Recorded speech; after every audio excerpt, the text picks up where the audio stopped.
Global investor summit के दूसरे दिन का सत्र विशेषकर कॉलेज में पढ़ने वाले छात्र छात्राओं के नाम रहा। दूसरे दिन भारी संख्या में अलग अलग विद्यालयों के छात्र छात्राओं ने ग्लोबल इन्वेस्टर समिट में प्रतिभाग किया, जिनसे हमारे संवाददाता रोहित विक्रम सिंह ने खास बातचीत की।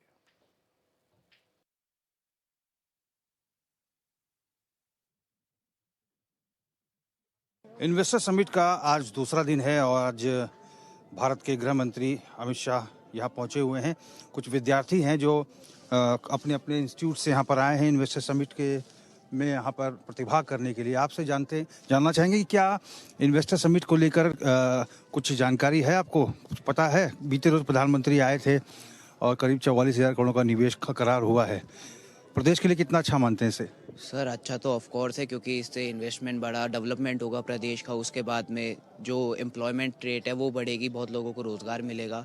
तो सर ओवरऑल जो देखा जाएगा वो पॉजिटिव इफेक्ट है। बहुत सारी कंपनीज आई है, ग्लोबल समिट था ये, तो बाहर से इंटरनेशनली भी ट्रेड्स होंगे और मतलब ओवरऑल जीडीपी वो जो होगी वो इंक्रीज़ होगी, डेवलपमेंट होगा स्टेट का और बाकी चीज़ें भी हैं। तो सर था तो ओवरऑल पॉजिटिव और अच्छा ही था जो भी था। उत्तराखंड से कितने लोग हैं यहाँ पे? उत्तराखंड का कोई स्टूडेंट है यहाँ पे? आप हैं?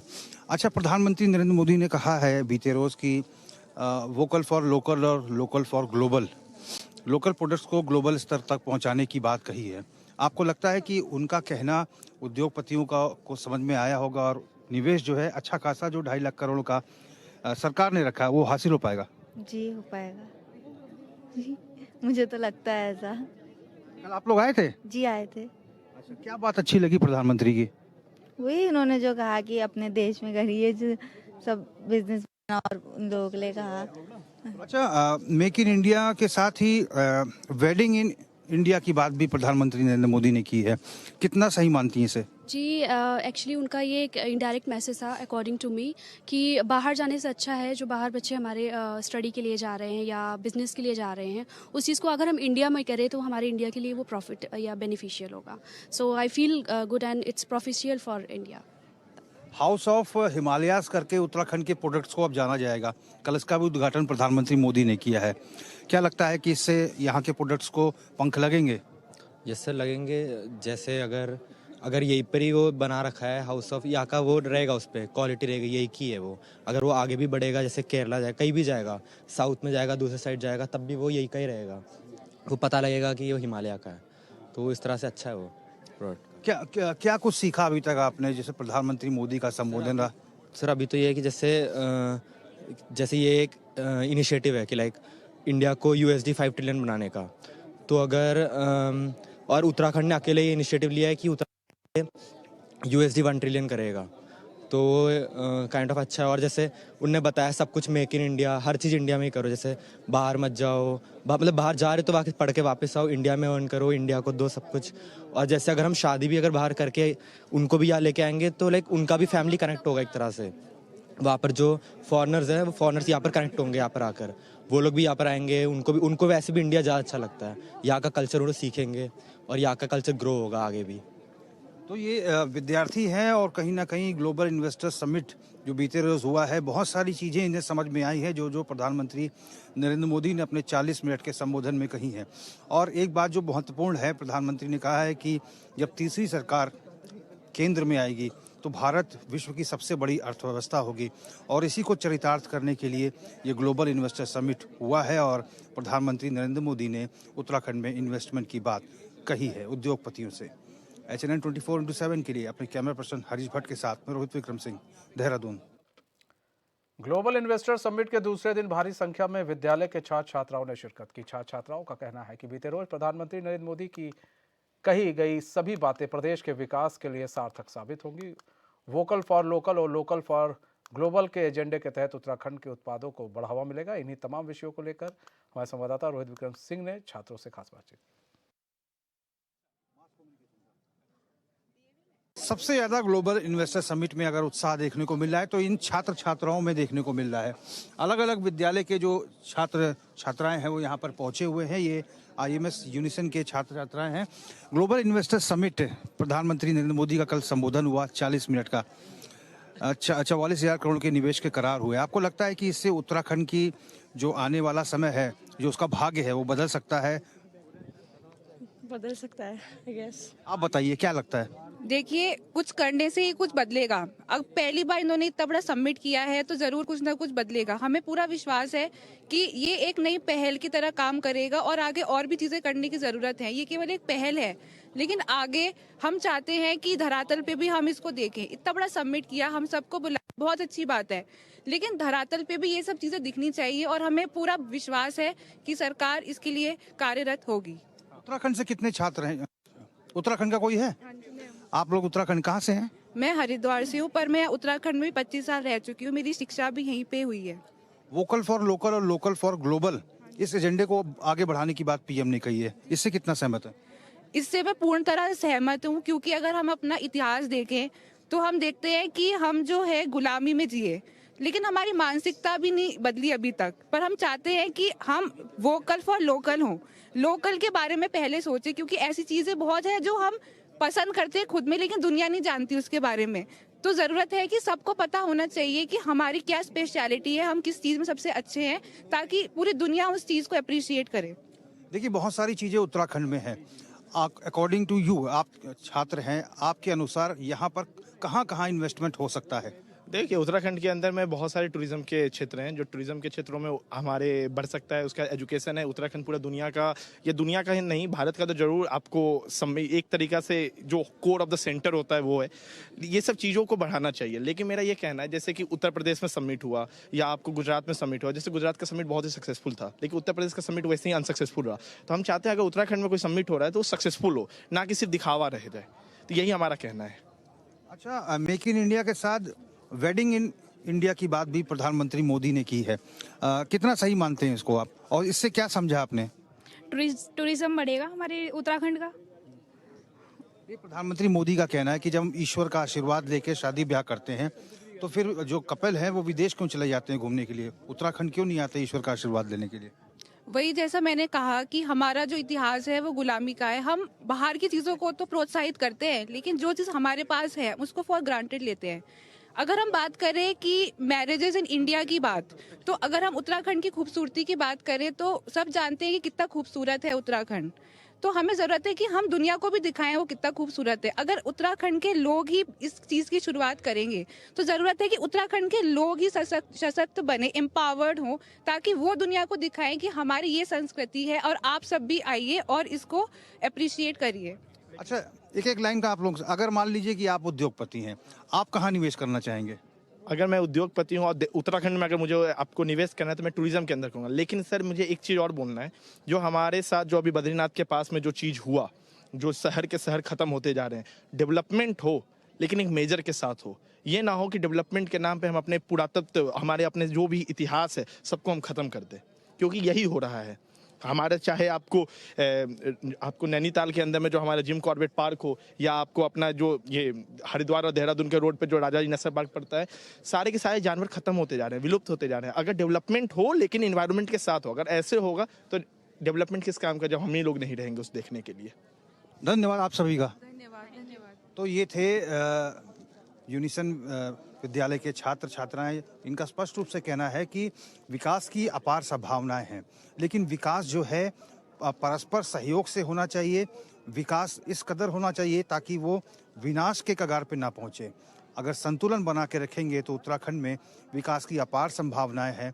और प्रधानमंत्री मोदी ने जिस बात को कहा है, सभी ने प्रधानमंत्री के वक्तव्यों को स्वीकार किया है कि उत्तराखंड एक निवेशकों का हब बन सकता है। उत्तराखंड की तस्वीर और तकदीर बदल सकती है। HNN 24x7 के लिए अपने कैमरा पर्सन हरीश फिर से बहुत बहुत स्वागत है। तो इन्वेस्टर समिट का आज आखिरी दिन है, समापन का दिन है, और ऐसे में इन्वेस्टर समिट में छात्र छात्राओं ने बढ़ चढ़कर हिस्सा लिया। उन्होंने कल पीएम मोदी आए थे, उन्होंने काफ़ी ध्यान से उनको सुना। आज भी छात्र छात्राएं जो है इन्वेस्टर समिट में पहुंच रहे हैं और काफ़ी ध्यान से सुन रहे हैं। जो भी लोग वहाँ पर कुछ भी बोल रहे हैं उनको सुन रहे हैं, क्योंकि छात्र छात्राएं जो बेरोजगारी को लेकर ये पूरा काम किया जा रहा है कि रिवर्स प्लान को लेकर काम किया जा रहा है कि बेरोजगारी दर घट जाए उत्तराखंड में और रिवर्स प्लान हो। इसको लेकर जिस तरह से उत्तराखंड में काम किया जा रहा है, इन्वेस्टर्स बुलाए जा रहे हैं, इसको लेकर जो छात्र छात्राएं हैं वो काफ़ी सजग दिख रहे हैं और अपनी अपनी उन्होंने राय रखी। अभी हमने आपको जैसा सुनाया। अब हमारे साथ गुणानंद जखमोला जी जुड़ चुके हैं, वरिष्ठ पत्रकार हैं। उनका भी हम स्वागत करते हैं। जखमोला जी, स्वागत है एचएन में। जखमोला जी, यहाँ पर अगर बात की जाए, अभी आपने छात्र छात्राओं को भी सुना और काफ़ी ध्यान से वो हर एक चीज़ को देख रहे हैं, बारीकी से देख रहे हैं। ऐसा नहीं है कि सिर्फ टहलने घूमने आए, कॉलेज के लोग आए, उन्होंने हर एक चीज़ को बारीकी से देखा है। कल से लेकर अभी तक वो लोग हर एक चीज़ पर ध्यान दे रहे हैं, वो आपने भी देखा। जी मनीष, बेसिकली जो ग्लोबल इन्वेस्टर समिट है और जो अल्टीमेटली जो स्टूडेंट हैं कल वही सर्विस सेक्टर में या इंडस्ट्री सेक्टर में और ये लोग आएंगे और ये इन्हीं के लिए है जो इसकी जो पॉजिटिव ये सकारात्मक कदम जो पहले तो सबसे पहली बात तो मैं मुख्यमंत्री पुष्कर सिंह धामी को इस समिट के लिए बधाई देता हूँ कि उन्होंने कुछ तो कोशिश की। ये कुछ पिछले 20-22 साल में जो कुछ अलग हटके हुआ है, एक रोड मैप बना और रोड मैप पे काम हो रहा है। ये ठीक है कि ये दूसरी बार हो रहा है। 2018 में त्रिवेंद्र रावत सरकार ने भी सबमिट किया था और उसके भी 1,24,000 करोड़ रुपए के समझौते हुए थे, करार हुए थे। मैं लेकिन उस समय और मौजूदा समय में ये जो अंतर देखता हूँ वो ये देखता हूँ कि उस समय हमने बिना प्लानिंग के, हमारे पास ज़मीन नहीं थी, हमारे पास संसाधन नहीं थे, हमारे पास तैयारी नहीं थी और हमने एक समिट किया और लोगों को कहा कि आओ हमारे उत्तराखंड और इन्वेस्ट करो। मोटिव तब भी यही था कि इन्वेस्टमेंट हो। तो ये जो स्टूडेंट बात कर रहे हैं कि धरातल पे एक कहीं ना कहीं 2018 के बाद ये विश्वास को आया कि जो 1,24,000 करोड़ रुपए की बात हुई थी तो ये इन्वेस्टमेंट में क्यों नहीं, एमओयू तो हुए लेकिन इसमें एग्जीक्यूशन क्यों नहीं हुआ। तो जो असेसमेंट किया जा रहा है तो उसमें ये हुआ है कि जी उस समय हमारे पास लैंड बैंक नहीं था, लेकिन इस बार लैंड बैंक 6,000 एकड़ का हमारे पास लैंड बैंक है इंडस्ट्री के लिए। हमारे पास संसाधन है, एक पोर्टल बनाया है जो सरकार ने बनाया है, उस पर आप कल मैं उस पर भी लॉगिन किया, मैंने इन्वेस्टमेंट का वो किया, मैंने उसको प्रॉपरली देखा तो मतलब वो काम कर रहा है, वर्क कर रहा है। और जो सुविधाएं जो मोदी जी ने एक विश्वास दिलाया है इन्वेस्टर को कि आप यहाँ इन्वेस्ट कीजिए, हम मजबूती से खड़े हैं, डटकर खड़े हैं।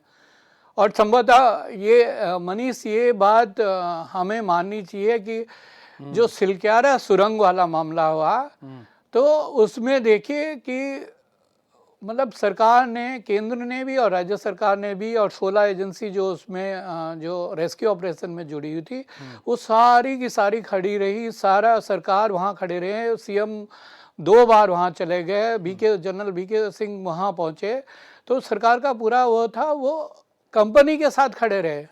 जोशीमठ में भी ऐसा ही हुआ है कि एनटीपीसी के खिलाफ आंदोलन चला और लोगों ने कहा कि ये है, लेकिन उन्होंने वैज्ञानिक और पर्यावरणीय पहलुओं को ध्यान में रखते हुए और मतलब जो एक इन्वेस्टर को चाहिए, कैपिटल फॉर्मेशन बहुत बड़ी बात नहीं होती, इन्वेस्टमेंट बहुत बड़ी बात नहीं होती। इन्वेस्टर सोचता है कि मेरा पैसा क्या सही जगह लग रहा है, तो इसलिए कि सरकार साथ में खड़ी है आपके, और ये अच्छा मैसेज गया है। और धामी जी ने इस बार जो ये पहल की है, मैं ये नहीं कहता कि 3.25 करोड़ रुपए के जो 3.25 लाख करोड़ के जो करार हुए हैं वो सारे के सारे धरातल पे उतरेंगे, ना उतरें। अगर 40,000 50,000 करोड़ भी होते हैं तो अगर आप पिछले 20 साल का, आप 22 साल का आप अगर उत्तराखंड में निवेश देख लीजिएगा, लगभग इतना ही है। अगर यही हो जाता है तो ये 100% ग्रोथ है, यानी जस्ट डबल इन्वेस्टमेंट हो रहा है और ये बहुत बड़ी उपलब्धि होगी पुष्कर धामी सरकार की। अच्छा, एक चीज़ और भी है यहाँ पर देखिए, अभी हम जिस तरह से आपने भी बताया और जिस तरह से ग्लोबल इन्वेस्टर समिट किया जा रहा है और इन्वेस्टर को बुलाया जा रहा है और कई सारी महत्वपूर्ण बातें कल प्रधानमंत्री मोदी ने रखी है। वेडिंग इंडिया की बात की, मेकिंग इंडिया की बात होती थी, अब उन्होंने वेडिंग इंडिया की बात की कि भाई डेस्टिनेशन बनाइए यहाँ पर। अभी कुछ देर पहले हम सुन रहे थे, हमारे जो ब्यूरो चीफ पहुँचे हुए हैं वहाँ पर FRI, वहाँ पर एक डायरेक्टर आए हुए थे। वो ज़्यादा बड़े डायरेक्टर नहीं थे लेकिन उन्होंने फिल्में बनाई हैं, वो आए हुए थे। वो बोल रहे थे, कह रहे थे कि मैं चाहूँगा, अपने लोगों से कहूँगा कि वो आए यहाँ पर, काफ़ी अच्छा डेस्टिनेशन है, यहाँ पर आके फिल्में बनाएं, अपार यहाँ पर संभावना है। छत्तीसगढ़ का उन्होंने उदाहरण दिया था और कई जगह का उदाहरण दिया था। तो ऐसे में वो कह रहे थे कि सबसे अच्छा जो है डेस्टिनेशन है और तो देखिए फिल्म जगत के लिए भी काफ़ी पहले में 60-70 के दशक में, 80 के दशक में चले जाएं तो काफ़ी फिल्में बनती थी इधर उत्तराखंड, लेकिन फिर धीरे धीरे चीज़ें कम होती गई। तो इस ओर भी ध्यान दिया जा रहा है कि फिल्म इंडस्ट्री के लोगों को जोड़ने की काम की जा रही है। आप देखिए मुंबई गए थे सीएम धामी, तो वहाँ पर भी फिल्म इंडस्ट्री के लोगों से उन्होंने बातचीत की। और इधर भाई पर्यटन, क्योंकि पर्यटन स्थल है, पर्यटन को कैसे बढ़ावा दिया, तो हर एक पॉइंट को इस बार बड़े तसल्ली से रखा गया, बड़े इत्मीनान से सोचा गया। हर एक अधिकारी को एक एक काम सौंपा गया, भैया तुम्हारा ये काम है और तुम्हारा ये टारगेट है, अब इस टारगेट को तुम किस तरह से पूरा करते हो अब तुम जानो। ये भी एक कहीं ना कहीं मील का पत्थर साबित हो जाएगा। बिल्कुल मनीष, जैसा मैंने पहले कहा है कि 2018 के समिट में और इसमें अंतर है, क्योंकि इसमें पूरा एग्जीक्यूशन की तैयारी की गई है। और जो अब जो पीस ऑफ डूइंग का जो कंसेप्ट लेके चल रहे हैं हम, वो बिल्कुल सही है। उत्तराखंड बहुत पीसफुल है, यहाँ क्राइम रेट 0 है, यहाँ कोई ऐसा वो नहीं है कि जी दो समुदायों के बीच ये हो रहा है। मतलब सोशल एटमॉस्फेयर भी बहुत अच्छा है और क्राइम रेट तो नील ही है। मतलब कभी अगर उत्तराखंड में कभी कहीं कोई मर्डर हो जाए तो उस पर कितना हंगामा होता है, ये सब जानते हैं। गिने चुने हुए हैं। लेकिन मेरा ये कहना है कि जो धामी और धामी के साथ में जो पूरी कैबिनेट और जो उनके जो ब्यूरोक्रेट्स हैं, अगर इसको धरातल पर उतारना चाहते हैं तो अभी भी 2-3 चीज़ों पे हमें और काम करने की। इन्वेस्टर आएंगे तो अगले 2 साल तक में मुझे लगता है कि उनको 2 साल तक का तो समय देंगे कि निवेश करने के लिए, क्योंकि आपको लैंड पूल की ज़रूरत है, आपको वहाँ संसाधन विकसित करने हैं। हर एक में ये 2 साल तो मिनिमम लगेंगे ही। तो मेरा ये कहना है कि हम लोगों को एक और पॉइंट पे जो मैं बार बार कहता हूँ, और वैसे भी इस चीज़ को, कि हम लोगों ने अभी जो हमारे स्कूल लेवल पे है, जैसे उत्तराखंड है, हम जैसे दूसरे राज्यों में देखते हैं तो उस हिसाब से हमने अपनी एजुकेशन पॉलिसी, ठीक है, न्यू एजुकेशन पॉलिसी हमारे यहाँ भी लागू हो गई है, लेकिन हमने अभी भी उस पॉलिसी में भी अपनी ज़रूरतों के हिसाब से अपने एजुकेशन सिस्टम को डेवलप नहीं किया है, ना उस दिशा में हम आगे बढ़ रहे हैं। जैसे मैं बता रहा हूँ कि आप हमारे प्रदेश में जहाँ तक मेरी जानकारी है लगभग 104 ITI है और 71 पॉलिटेक्निक है। इनमें हम कौन से कोर्स करा रहे हैं? क्योंकि जब कोई भी इंडस्ट्री आएगी तो उसको मैन पावर चाहिए, स्किल्ड मैन पावर चाहिए, और स्किल की दिशा में अगर हम देखें तो हम लोग कहीं नहीं हैं। हमारे पॉलिटेक्निक बदहाल हैं, हमारे ITI बदहाल हैं, हमारे एजुकेशन सिस्टम में अभी भी फॉरेस्ट्री नहीं है, अभी भी हमारे डिजास्टर मैनेजमेंट नहीं है, अभी भी हमारे उसमें पर्यटन टूरिज्म जो हमारी मेन इंडस्ट्री है उसके बारे में कोई भी मतलब पाठ्यक्रम में वो शामिल नहीं, वो भी हों। और जो NSDC जो है, नेशनल स्किल डेवलपमेंट कॉर्पोरेशन के तहत जो बच्चों को स्कूल और कॉलेज में जो एजुकेशन दी जाती है तो उसका भी हम एडवांटेज नहीं ले पा रहे हैं। हमारे यहाँ गवर्नमेंट कॉलेजेस में कुछ प्राइवेट इंस्टीट्यूट हैं और कॉलेजेस हैं जहाँ NSDC की बात चल रही है। जैसे मैं स्टूडेंट को भी सुन रहा था अभी, और ये वो कुछ स्टूडेंट ने बहुत अच्छी बात की है कि भाई एजुकेशन हो और उसके लिए ये भी तो हो कि जब इंडस्ट्री आएगी तो उसे कहेगा कि मैन पावर तो दो, हमें लॉजिस्टिक सपोर्ट चाहिए, हमें कनेक्टिविटी चाहिए, हमें फैसिलिटी चाहिए, हमें सिंगल विंडो सिस्टम चाहिए। क्योंकि इंडस्ट्री कोई भी अगर इन्वेस्ट करेगा, हम 10 रुपये की अगर 100 रुपये का एक रुमाल लेते हैं तो उसे 10 बार पलट कर देखते हैं कि इसकी क्वालिटी क्या है, क्योंकि हमें इन्वेस्ट करना है। तो जो इन्वेस्टर करेगा हमें तो करार से नहीं होगा, हमें सुविधाएं भी देनी होंगी, लॉजिस्टिक सपोर्ट भी देना होगा, मैन पावर भी, स्किल्ड मैन पावर भी देना होगा। अब मैं आपको बताऊं कि जब हमने दिल्ली NCR में जब हम लोग पत्रकार थे तो NCR डेवलप हो रहा था, तो मैं वहाँ की इंडस्ट्री को कवर करता था, गुड़गांव, नोएडा उसकी। तो तब हमने देखा था कि गुड़गांव में जो ITI थे और पॉलिटेक्निक थे, उन्होंने इंडस्ट्री के साथ इंटरेक्शन किया, हरियाणा गवर्नमेंट ने ये किया कि भाई आप इंडस्ट्री से पूछा कि आपको कैसे स्टूडेंट चाहिए, कौन से कोर्स चाहिए, वही कोर्स उन्होंने चलाए। तो कहीं ना कहीं हमें अपने एजुकेशन स्किल भी सिस्टम बढ़ाने को की जरूरत है यहाँ पर, बिल्कुल स्किल डेवलपमेंट की स्किल जरूरत, डेवलपमेंट पे बहुत काम करना है अभी यहाँ पर, और इस पर काम करेंगे तो और भी ज्यादा बेहतर होगा। बहुत बहुत धन्यवाद गुणानंद जखमोला जी हमारे साथ जुड़ने के लिए।